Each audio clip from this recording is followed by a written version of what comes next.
supply base with the number A1428 of the Ukrainian Armed Forces. This base was located northwest of Donetsk. According to the Russian explanation, if you look at the slide, the top picture, on July 4, this picture was made on July 14, 2014, and the bottom picture, the one dated July 17, 2014, apparently on this picture, the same launching system would have disappeared.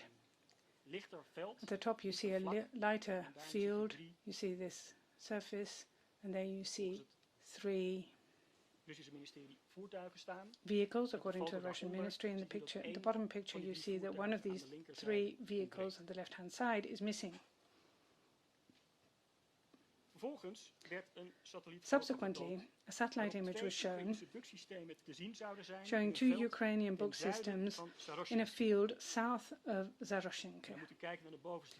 You should look at the top picture, because this, according to the Russian ministry, this was a picture of July 17, 2014, and you see square A, and then below square A, according to the Russian Ministry of Defense, there would be 2 book launching systems, the launcher vehicles.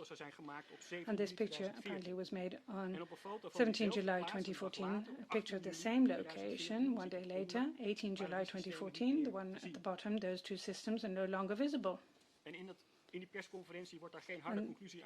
At the press conference, they don't draw a specific conclusion, but they do infer that the MH17 would have been downed with one of these 2 systems.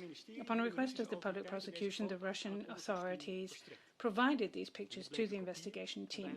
They appear to be copies, and we investigated the copies. The investigation team requested the European Space Agency to investigate satellite images of these sites, and the results were incorporated in the file. ESA provided a satellite picture of 17 July 2014 of the bases northwest of Donetsk. You see the same part in the middle, same shape, 3 vehicles. And this gives us a different picture than the Russian satellite photo. The difference is clear. The book tailor, which according to the Russian Federation had disappeared on the picture of July 17, 2014, which is the bottom picture, on the satellite photo of ESA on that same date, is still on the same location. You'll see that in the top picture. A follow-up investigation showed that this is not due to a difference, a small difference, in the time at which the satellite pictures were made. Satellite pictures of the Russian Federation clearly deviate from other satellite images from July 2014. The investigation collective Bellingcat disclosed an analysis, and the investigation team took cognizance of the analysis and subsequently checked the satellite images with its own source material. The conclusion of this analysis is that these photos could not have been taken on the dates mentioned at the Russian press conference. In the Russian images, you see shrubs and trees around the bases that, according to the satellite pictures, had been removed before the 2nd of July 2014. The base in Donetsk was evacuated by Ukrainian armed forces and was taken over by separatists.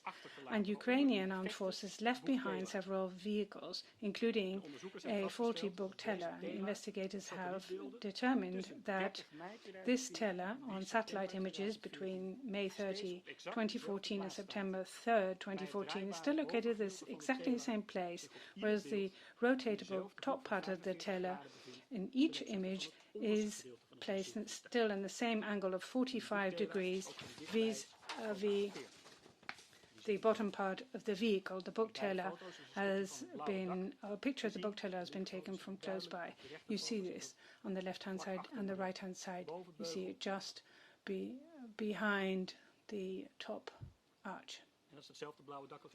It's the same blue roof that we saw on the ESA photo, and the position of the teller, including the 45 degrees angle between the top and the bottom part, corresponds exactly with the satellite images that were studied. And in these pictures we see that this tiller is broken and is not being used, and you see the damages to the top part on the right hand side. You see the oxidation on the tires. In the investigation, information was gathered that this location northwest of Donetsk, much before 17 July 2014, was no longer controlled by Ukrainian armed forces. So that was the investigation into satellite images of Donetsk. According to the Russian Ministry of Defense, the tiller would have disappeared on July 17, 2014. Similar investigation was conducted into the other Russian satellite images of 17-18 July 2014 of the location of Zaroshensk. A comparison of the photo of July 17, 2014 with other satellite pictures from neutral sources of the same area lead to differences that can't be explained. We have a satellite picture of Google Earth of this area of 16 July 2014, and we see that there's a field that has been processed or plowed, and the Russian picture shows the same field, but it's untouched. This picture cannot, as is being asserted, cannot have been taken on July 17, 2014. And furthermore, Google Earth, there's a satellite picture of the same area dated July 21st, 2014, only a couple of days after the presumable launch and the removal of the launching system. And there are no traces of a launch or a launch vehicle. So no traces.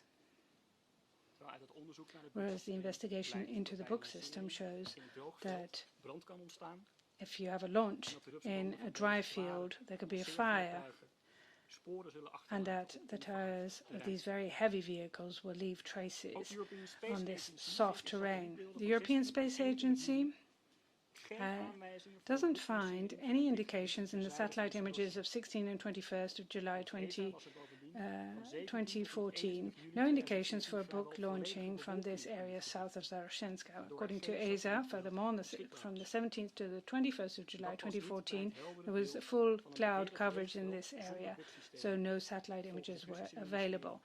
And this doesn't correspond with the image of the allegedly empty field without book systems, which, according to the Russian ministry, were made on July 18, 2014. And then we asked the Dutch Meteorological Institute whether the alleged data would fit the actual meteorological situation on that date. And on the basis of the picture of 18 July 2014, the Dutch Meteorological Institute reaches the conclusion that the date must be a different one. The picture must have been taken on a different date. On 18 July 2014, there was heavy clouds in the area south of Zaroshensk. As we said, the Russian authorities only provided digital copies of the satellite pictures that we showed with a lower resolution, and so there's no possibility to further conduct an investigation into the images. From October 15, 2015, we therefore asked Russian authorities repeatedly to provide us with the underlying image files of the satellite photos that were shown by the Ministry of Defense on the 21st of July 2014. On that basis, further investigation could be conducted by experts into the dates and the substance of those photos. For years, these requests remained unanswered. 1 week prior to the first hearing in March 2020, we received an answer. According to the Russian authorities, the satellite images of the area south of Zaroshensk that we showed here, according to Russian authorities, this is communication of March, just before the previous hearing. These pictures were not stored because in the satellite images of 17 July 2014, there would be 80 to 90% cloud cover, and the image of 18 July 2014, more than 90% cloud cover.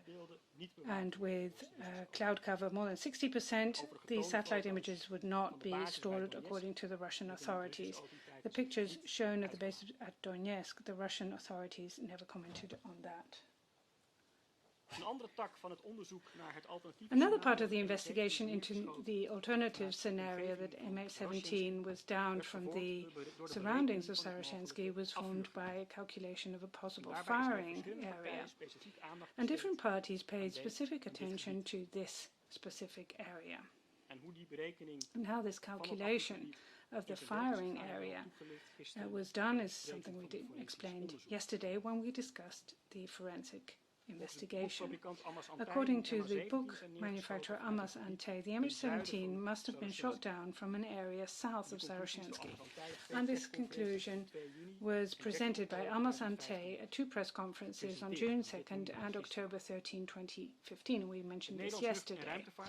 The Dutch Aerospace Center and the Belgian Royal Military Academy reached different conclusions, different from Amas Ante. The NLR referred to a firing area of 75 kilometers south of the last position of MH17. The Royal Military Academy says that there's a firing area that more or less overlaps with the firing area that was referred to by the Dutch Aerospace Center. Sarashensko is located far away from these two launching areas. In the calculation conducted by the Royal Military Academy, the Institute also included information from Amas Ante with regard to the Buk missile. And according to the Institute, a launch from the vicinity or the surroundings of Sarashensky based on a general calculations would be extremely unlikely, and I'm quoting.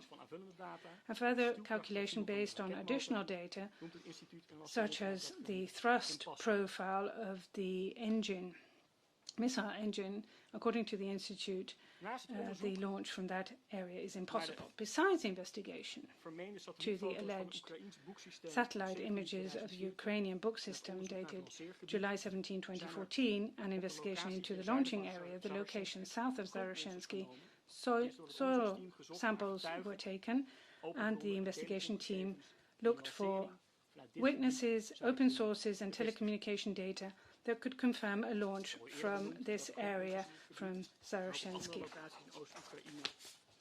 We've already said that soil samples in this area could only be taken, also in other locations in eastern Ukraine, after June 2015. And furthermore, despite several calls for witnesses, no witnesses reported to the JIT that could confirm the scenario of a launch from Zarashensky. Only in the Russian media, we found one statement about Sarashensky, and this is an interview with a Ukrainian former major called Baturin. According to Baturin, he saw MH17 disappear from the radar screen, and that after a couple of days, he heard from drivers of the Ukrainian 156th Anti-Aircraft Missile Brigade that a Ukrainian book system was located in Zarashensko. Baturin would have requested asylum in the Russian Federation. We asked the Russian authorities to provide us with a copy of the statements of Baturin. And the Russian authorities replied that Baturin was not interviewed. And since Baturin only made a statement on hearsay with respect to the launch from Zarashensky, and he stands alone as a witness making this statement, and the launch from that location is being ruled out by experts, we decided not to ask the Russian authorities to interview him.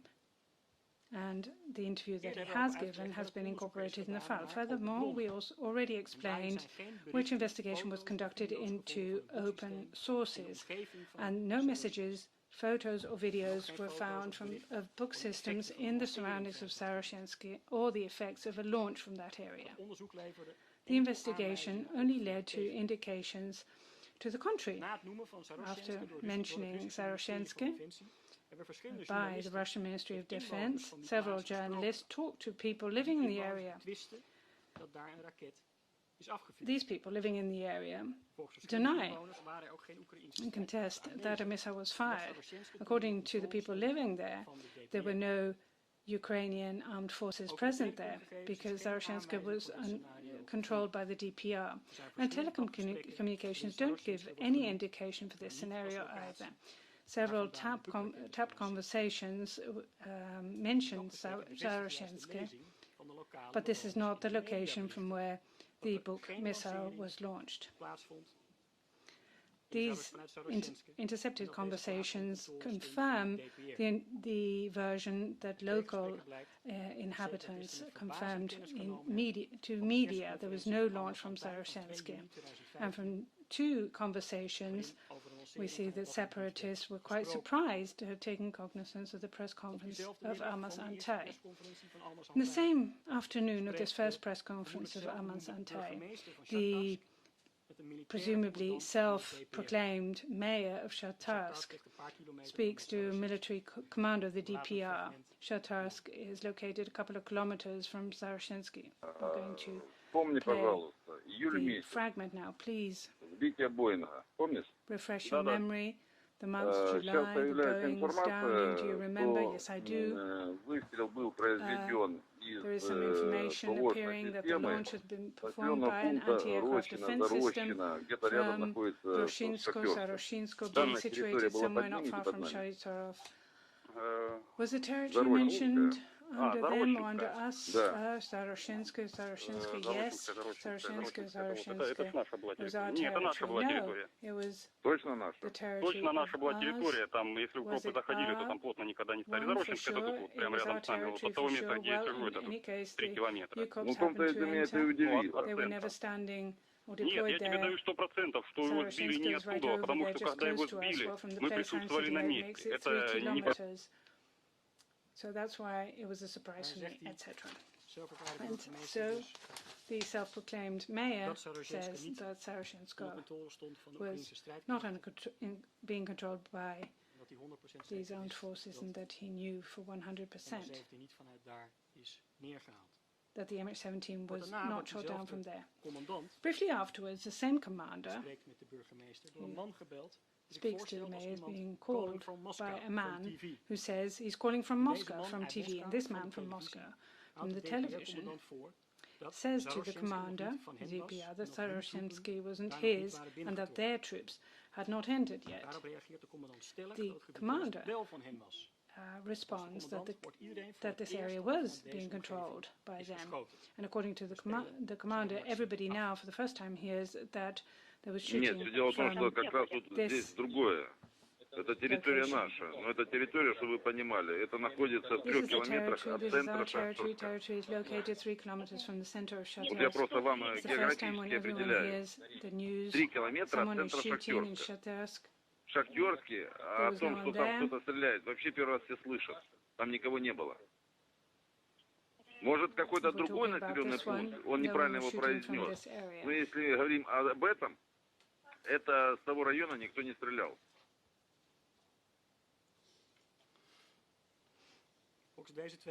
According to these two DPR representatives of the Saroshinskoye fell within their area and not the Ukrainian armed forces, and no missile was fired from this area. Intermediate conclusion with respect to the investigation into the scenario of a Buk missile fired from another location, not being Pervomaisk. Investigation was conducted with an open mind into other potential firing sites in the area around Amrosivka, Yenakive, and north of Snitze and Nishnitze, and that the investigation has not revealed any specific indications, quite the contrary. And in the investigation into a firing site south of Saroshinskoye, several specific indications were found that no missile was fired. After investigation, it turned out that satellite images of the location of the Russian Ministry of Defense were incorrect or had been taken on a different date. According to statements of inhabitants and intercepted conversations of DPR members, Saroshinskoye was not being controlled by Ukrainian armed forces and that no missile was fired from there. And finally, the Dutch Aerospace Center and the Belgian Royal Military School made a calculation of the firing area from which MH17 must have been shot down. Zaroshensk is outside this area. According to the Royal Military Academy, it's impossible that MH17 would have been shot down from Zaroshensk, and we don't see any possibilities for further meaningful investigation into alternative firing locations. We have explained how we conducted the investigation into various scenarios: an onboard explosion, attack by a fighter jet, the scenario that MH17 was shot by another surface-to-air missile than a Buk, and the scenario that a Buk missile was shot from another location than Pervomaisky.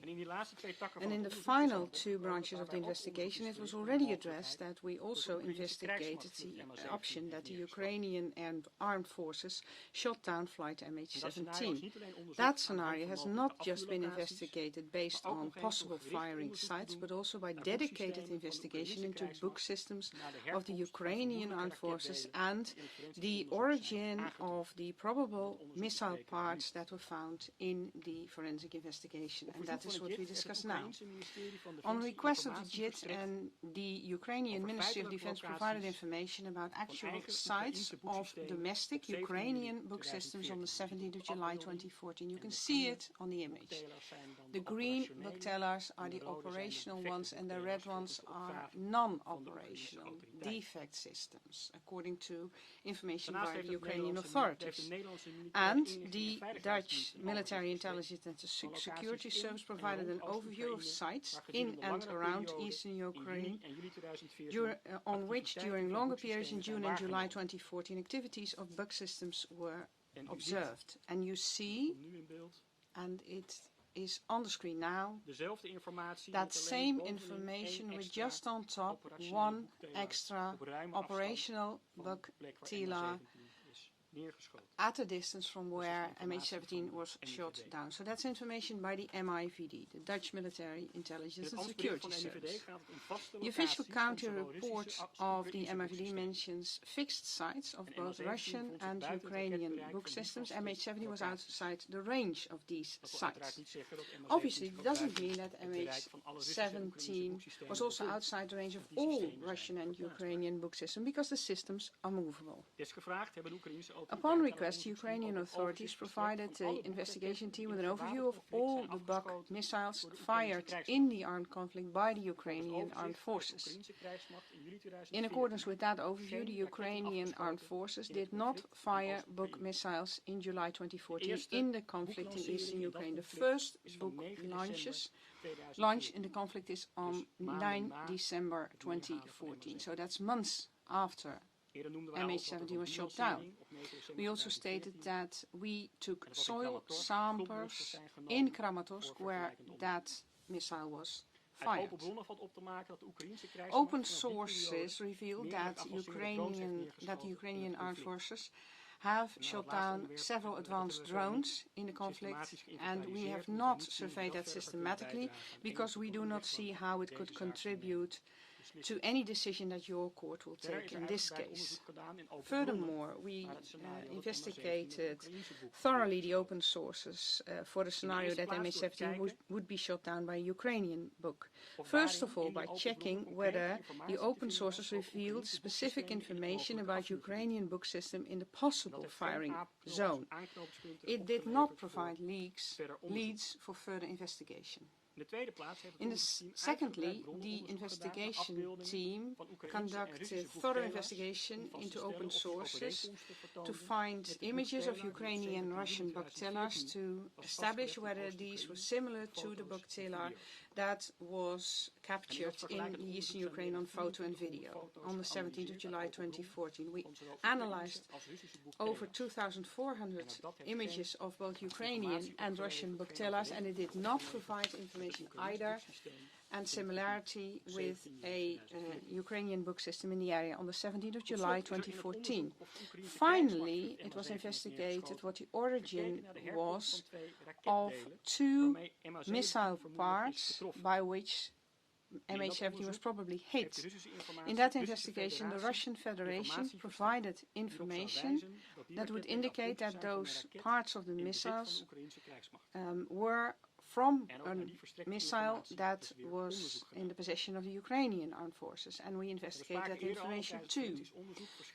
We had discussed earlier that we had found various parts in the forensic investigation that resemble parts of a Buk missile of the 9M38 series. On two of those parts, an engine shroud and a venturi, and we've shown you images of that yesterday, we found numbers. Based on the number of the shroud, which starts with 886, and it could be assessed that it had been manufactured in 1986. The rocket had been manufactured in 1986. In May 2018, we have published the numbers of both missile parts and also submitted an MLA to the Russian authorities with a request for them to assess to which missile or missiles these parts belonged, what had happened to this missile or missiles, and who had the availability of this missile or missiles. In a press conference of the 17th September 2018, the Russian Ministry of Defense showed parts of missile records. Copies of those were provided later to the public prosecutor's service. And according to these documents, the engine shroud and the venturi that were found in the area, the separate parts, were part of the similar Buk missile of the older type 9M38. And according to notes, 2 pages of a handwritten log, you see them on the screen, that rocket was sent on the 29th of December 1986 to military unit 20152. And you can see it in the right part that we highlighted, that we enlarged. So according to notes in the log, that missile was sent to the relevant military unit on the 29th of December 1986. And open sources revealed, and the explanation of the Russian Ministry of Defense, this number tallies with the 223rd Anti-Aircraft Missile Brigade of the then Soviet Armed Forces, which were established at that time in the Soviet Republic of Ukraine. And the number you see on the left-hand side, 8720, is, according to the documents and the Russian explanation, the number of the relevant missile. That's not one of the numbers that we have provided, but that is the number to which, this is the number of the missile to which those 2 parts belonged, according to the Russian Federation. And according to the same log, on the 19th of May 1987, the receipt of that missile would have been confirmed by an acknowledgement of receipt, and that acknowledgement of receipt would have been received on the 4th of June 1987 by the manufacturer in Moscow, and it was not, this acknowledgement of receipt was not included in the documents. According to the explanation of the Russian Ministry of Defense, the missile stayed in the Ukraine after the dissolution of the Soviet Union at the 223rd Brigade, and it's no longer in the Soviet Union administration. Following this information, the GIT asked the Ukrainian Ministry of Defense whether this missile, with this number, was in the possession of the Ukrainian armed forces at any time and whether they could provide documents. Then the Ukrainian Air Force and the supply department answered that they had no registration of that missile. They could not find it.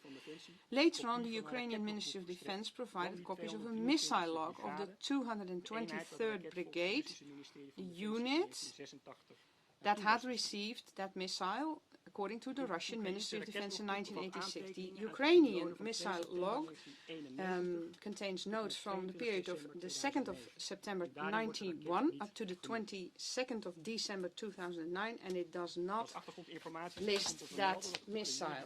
It is good to state that Ukraine and Russia were part of the Soviet Union up to 1991. The Soviet Union had one armed force, which was supervised by the Ministry of Defense in Moscow on the 24th of August 1991. So shortly before the Ukrainian missile log started, the Ukrainian parliament proclaimed independence. The Soviet Union itself was only dissolved at a later time on the 26th of December 1991, and then the Soviet armed forces were formally divided. Then this means that there's a gap in the administration of 4.5 years. We do not see documents of the Russian Ministry of Defense on the supply of missiles in the Soviet period of June 87 up to the end of 91, when the Soviet Union and the armed forces were dissolved. What happened to that missile in that period cannot be assessed based on the documents we have received. We have to draw conclusions from, on the one hand, the assertion by the Russian authorities that the rocket never returned from the 223rd Brigade after it was sent there in 87, and on the other hand, the assertion by the Ukrainian authorities that the missile was never included in the Ukrainian logs. After both parties had been consulted, we investigated the documents that they had submitted. The Ukrainian log offered limited opportunities because it does not list that specific missile. And of course, omissions are hard to investigate. We did indeed check whether the data in the Ukrainian log indeed were from the 223rd Brigade as the authorities stated, and that was the case. The Russian documents offered more clues for investigation because they linked missile parts that we had found in the forensic investigation, and that is why we could compare missile data from the Russian documents with results of other investigation findings in respect of the missile. And in that investigation into the documents, we've taken the next step. And I will explain these. In one of the documents provided by the Russians, the type of warhead is listed. In accordance with the printed text, you see it here and enlarged, so you can see it better. It says 9H314, and the H is Cyrillic, and in Latin it's N. So you see 9N314, 9N130, and that is the type of warhead. We discussed it yesterday, the 9N314 warhead that can be used in the Buk missile. And that's the older warhead of the 938 series. And above the printed text, an M is inserted by pen, exactly between 9N314 and 9N310. And the M cannot be related to what's written above, so it suggests that instead of the printed 9N314, a more recent warhead of the type 9N314M was fitted to the missile. And the suggestion of the 9N314M warhead could be compared to the remarks of the Russian authorities on other times, that MH17 cannot have been hit by a Buk missile with a 9N314M warhead. The conclusion of the Dutch Safety Board and the JIT that indeed it was the more recent 9N314M warhead was initially seconded by Almas Atay, and that is on the 2nd of June 2014. But since then, since the DSB report was issued on the 13th of November 2015, they contest that assertion. The Russian Federation stated in the proceedings of the relatives at the European Court for the Protection of Human Rights, if MH17 was brought down by a missile, the DSB, Dutch Safety Board, and JIT ought to have been concluding that it was an old-style 9M388 missile with an old-style 9H314 warhead. And as such, that remark of the M does not tally with the later statements by the Russian authorities. A similar comparison of the documents was made with other information about the type of missile that must have shot down MH17. The Russian documents state that the motor shroud and the venturi were parts of a missile of the older type 9M38. At other times, the Russian authorities indicated that they were no longer using that older type of missile of the type 9M38, and Ukraine was. If that were correct, the said exhibit of 9M38 would point it towards a Ukrainian missile, and that does not tally with the forensic findings. Because as we've explained before, we have found more similarities with the 9M38M1 than with the 9M38 in the forensic investigation into the non-aircraft parts that were found. Furthermore, the assembly date stated in the Russian documents have been analyzed and compared to a date that had been found during the forensic investigation on the motor shroud, and we found a remarkable difference. According to the documents, the parts of the engine of the missile and of the full missile were assembled on the 24th of December 1986, and you see various documents on screen, and they state this information. The motor shroud that was found in the forensic investigation, to which these documents would pertain, states something different. That shroud has a template with assembly date 15 December 1986. This date was not provided to the Russian authorities in the letter of request for mutual legal assistance of 2018, which requested information about the two rocket parts, the missile parts that were found. The date printed on the motor shroud and the motor shroud that was found in forensic investigation, and it's called assembly date 15 December 1986, therefore does not match the assembly dates in the Russian documents. We have written a comprehensive official report with the analysis of the documents that were provided by the Russian Federation from the missile records. It describes what documents were provided and also what documents were mentioned by the Russian authorities or are stated in the documents submitted but were not provided to the JIT.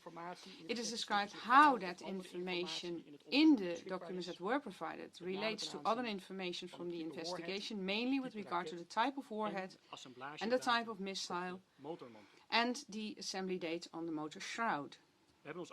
We have wondered whether the questions arising from the analysis of these documents should lead to further investigation.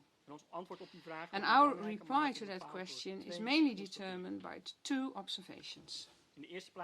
First of all, we had to assess that the Russian Federation did not act in good faith in this investigation. As we stated in March, if you falsify evidence and offer mutually contrary stories all the time is not the best source to assess the authenticity of other evidence. Secondly, we found that the documents submitted only pertain to the years 1986 to 1997 and do not give information about who owned the relevant missile in July 2014, and therefore we do not see worthwhile opportunities to investigate this further. It brings me to the intermediate conclusion with regard to the scenario that MH17 was shot down with a Ukrainian book system.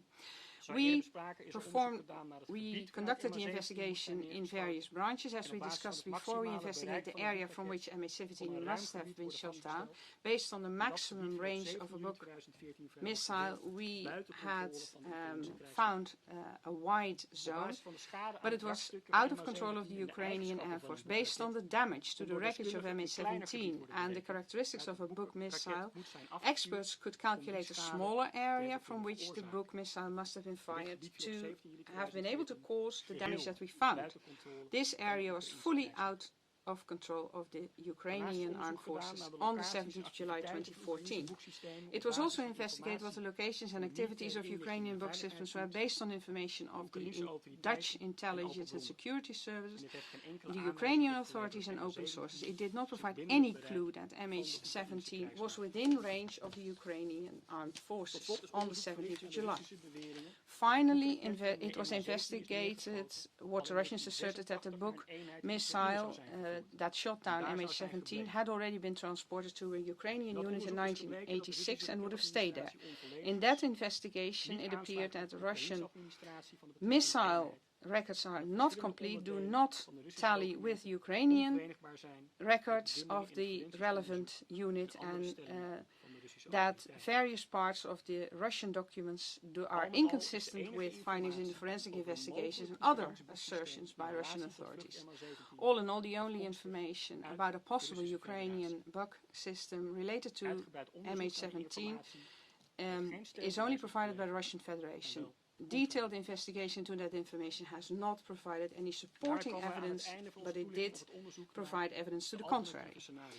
This brings us to the end of our investigation into alternative scenarios. We've explained how we've investigated the scenarios of an onboard explosion, an attack by a jet fighter, the use of another type of surface-to-air missile, and then a Buk missile, and using a Buk missile that was fired from another site than Pervomaisky. Finally, we have explained how we have conducted dedicated investigation into the option that the armed forces of Ukraine shot down MH17. The public prosecution holds that we have conducted all the investigation that can be expected from us within reason, and even more than that. So we will now address the main scenario, our investigation into the main scenario, and as announced by the JIT before, that MH17 was downed by a Buk missile that was fired from a farm field near Pervomaisky. Perhaps this is a time for a break, I think so.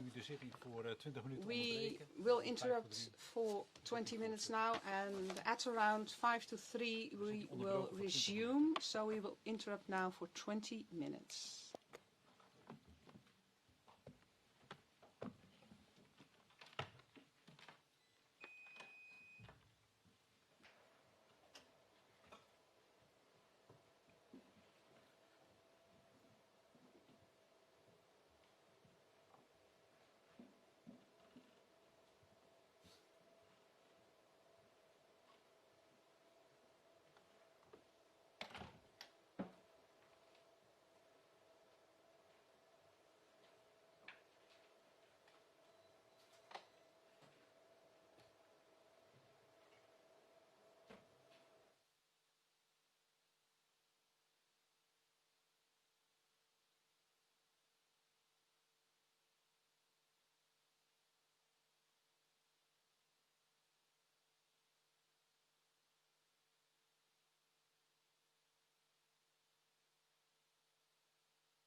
The court.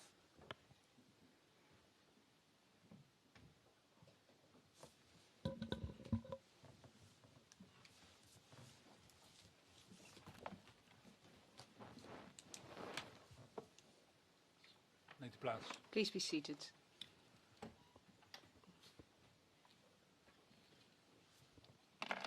De zitting hervat. Meneer de officier. We've resumed Dank u the wel, meneer de hearing. voorzitter. Public We komen nu prosecutor, bij het thank you. laatste blok van onze We now end up at the toelichting last op het part onderzoek of voor the vandaag. explanation of En the dat blok investigation for betreft today. het onderzoek naar het And hoofdscenario. that is En the wij investigation verwachten into the main dat dit deel, scenario, and dit we laatste expect blok, this ongeveer part 2 uur to zal last about 2 duren. hours. En ik verwacht dat we na And I ongeveer expect een uur bij that een about wisseling an van spreken hour komen, zodat we we dan ook will nog even switch naar u kunnen speakers kijken so we of can het check het with moment you is om wel of niet whether een it would pauze be a te nemen. time to have a break or not. Yes, if there's the need to do so, we will. Ik wacht even tot I will wait de mensen die boven zitten until everybody hebben kunnen plaatsen. is seated on the top floor.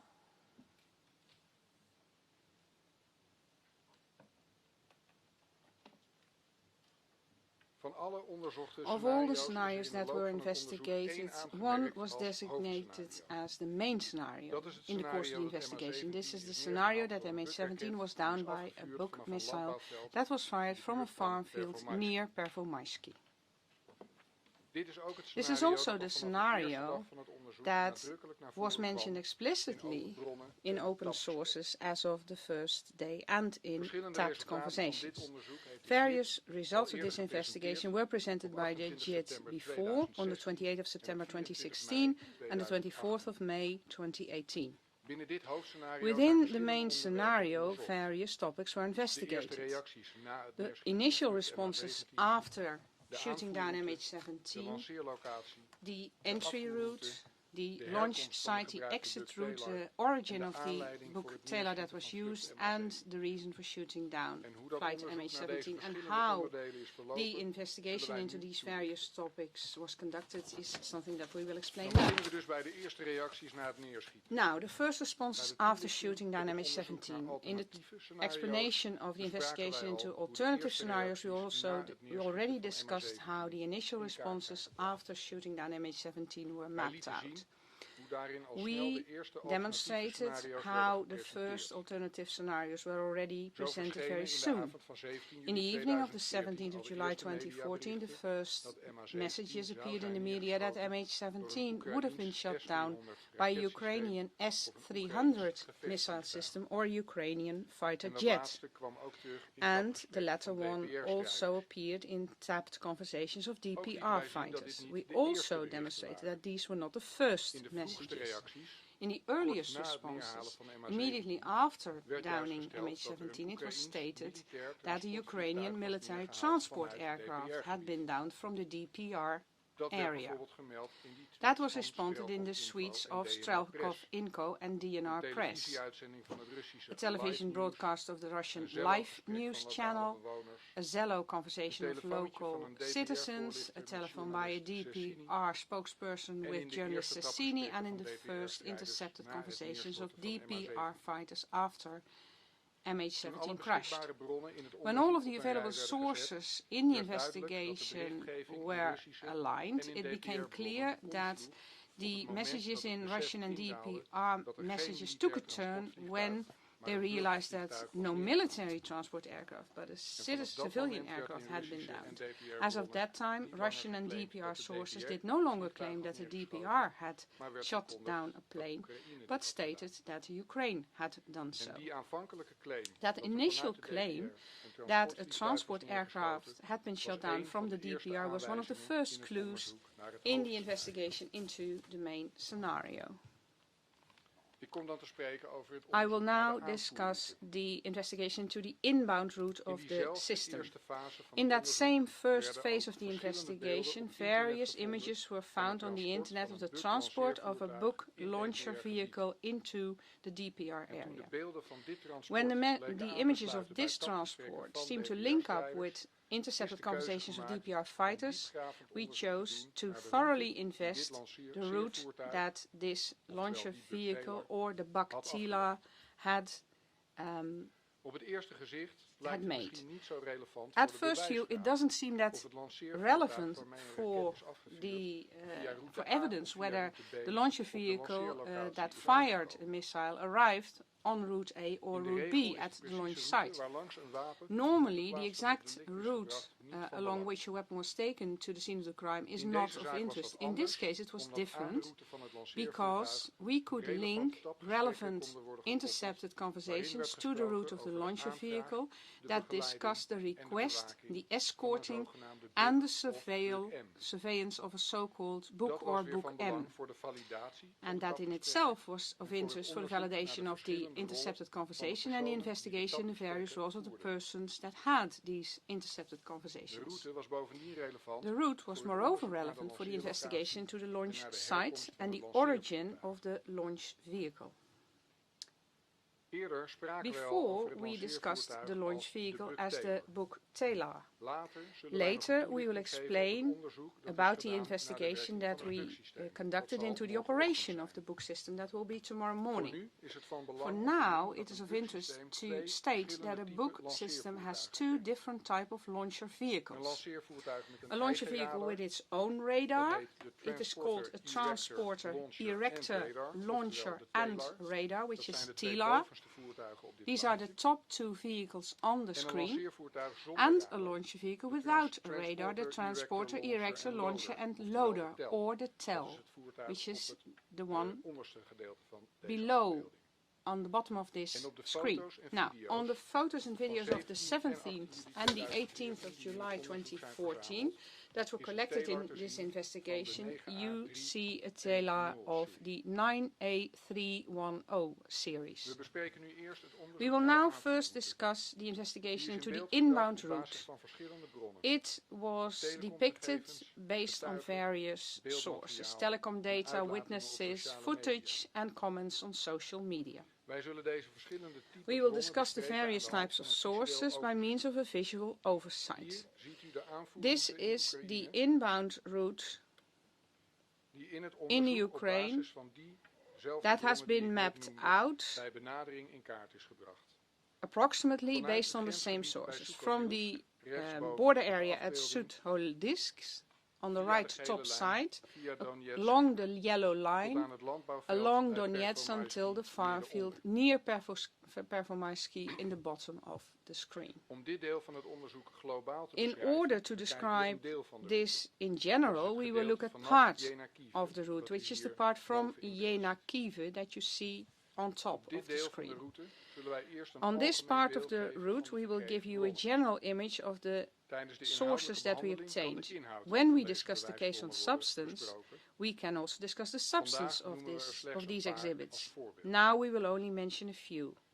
Allereerst het telecomonderzoek. First of all, the telecom In het investigation. dossier is beschreven The file describes hoe door onderzoek aan how telecomgegevens we investigated worden telecom onderzocht data welke to telefoonnummers investigate which gekoppeld konden telephone worden aan de numbers could begeleiding be van de linked Buck to Taylor the tijdens het escort vervoer, of the book Taylor during langs welke route transport, dat gebeurde along which route en it welke happened, personen daarbij betrokken and waren. who were involved in that. Hier ziet u een impressie You see an van het impression dossier op of dit the punt. file in this De respect. gekleurde bolletjes op de kaart The zijn de colored locaties dots on van the map are zendmasten the van sites telefoonproviders of in het gebied. transmitters of telephone En de providers. verschillende The kleuren various staan voor colors verschillende represent telefoonnummers various die vermoedelijk telephone betrokken numbers waren bij de that were begeleiding van de probably Buck Taylor. engaged in In de escorting the legende book aan de Taylor. rechterzijde ziet u steeds On the right-hand per side, kleurbolletje you de see laatste vier for cijfers van het each betreffende color telefoonnummer. the last 4 digits of the telephone number.